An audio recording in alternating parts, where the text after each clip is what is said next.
Mga kapatid, ang humiliya po ngayong araw ng Martes pong ito ay hango po sa babasahin kong ito.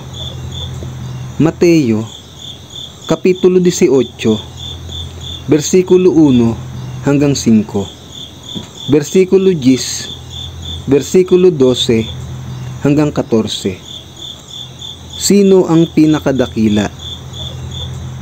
Nang mga sandaling iyon, lumapit kay Jesus ang mga alagad at nagtanong, sino po ang pinakadakila sa kaharian ng langit?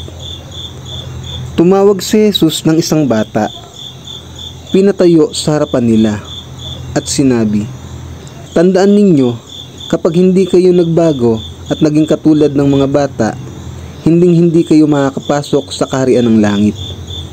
Ang sino mang nagpapakababa na gaya ng batang ito, ay siyang pinakadakila sa kaharian ng langit.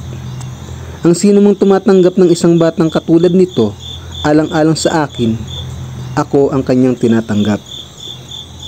Ang talinhaga tungkol sa nawawalang tupa. Pakaingatan ninyong huwag hamakin ang isa sa maliliit na ito. Sinasabi ko sa inyo, ang kanilang mga anghel ay laging nasa harap ng aking Ama na nasa langit. Ano sa akala ninyo ang gagawin ng isang taong may 100 tupa kung nawala ang isa sa mga iyon?